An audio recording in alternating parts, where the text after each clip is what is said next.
Hi guys welcome to our new blog.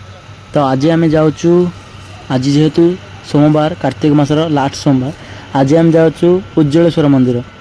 तो आम आसिक finally पहुँची गलु उज्ज्वलेश्वर मंदिर में। ये एत गहली जे माने बहुत लोक था गाड़ी आसला आम बहुत कष्ट चल चली आसचु।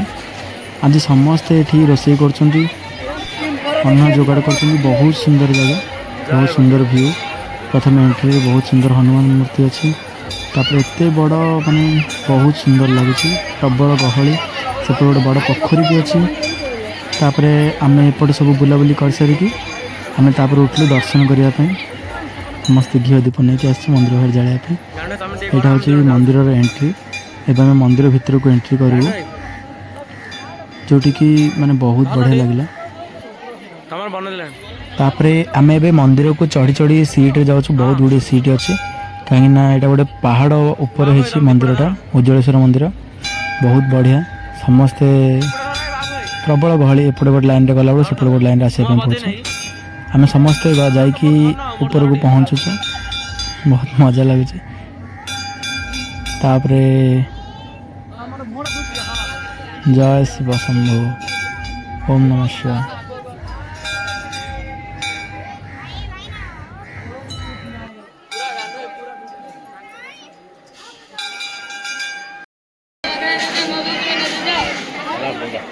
हर हर महादेव।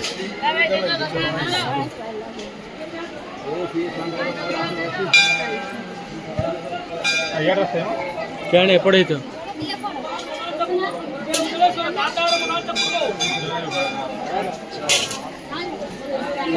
दक्षिण पकड़ तो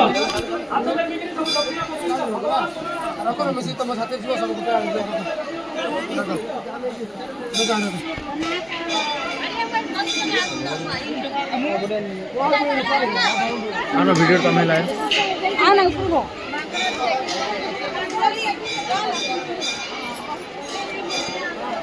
जय शिव शंभु।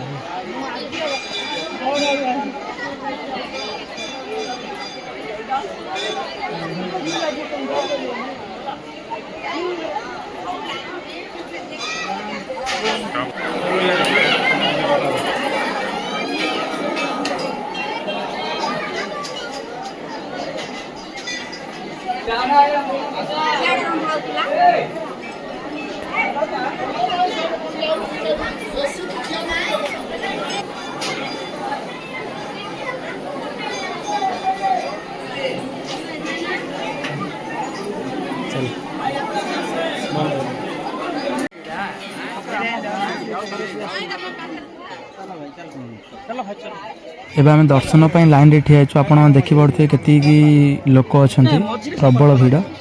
तो ये लाइन होगी जाऊँ सेपटे बहुत सुंदर व्यू देखा बहुत बढ़िया देखा बहुत गुड़े पार्क भी है जेहेतु खरा भी प्रबल हो सबुआड़े केवल लोक आम ये अपेक्षा करछु बहुत लाइन रे जगिचु सीधा क्राउड।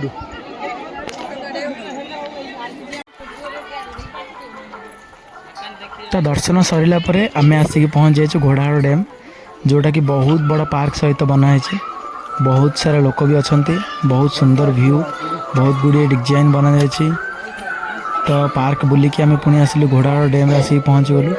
घोड़ाहाड़ डैम भी बहुत सुंदर है किंतु पानी नसला घोड़ाहाड़ डैम जेहेतु वर्षा ना तथा बहुत बढ़िया लगे भ्यूटा बहुत सुंदर देखा पहाड़ उपर जो पानी आस घोड़ाहाड़ नदी बहुत सुंदर है व्यू बढ़िया देखा आप देखिपे किंतु पानी ही ना से भितर कौन कुंभीर अच्छा भी से कहते ये भितर एंट्री पूरा रिस्ट्रिक्शन है मना है कई भी भितर को जापारना बहुत सुंदर लगुच। लोकंर तो प्रबल गहली जो मैंने भी उज्ज्वल से जाते समस्त ये आसती कहीं से दर्शन सरला यहाँ गोटे प्रकार पार्क भाई है तो बुलिकी जावाई मजा लगी था समस्त आम भी आसचु। तापर ये संपूर्ण पूरा बुलाबुली करके खरा जेहेतु बहुत हो प्रबल खरा हो बहुत किसी माने बुली भी पारुनु। एपटे देखिए एपटे पानी टिके स्टक होगी अच्छी जोपटे घोड़ाहाड़ डैम गेट जगह अच्छे एपटे खोला हो पानी छाड़िया बहुत बढ़िया। थैंक यू जय जगन्नाथ।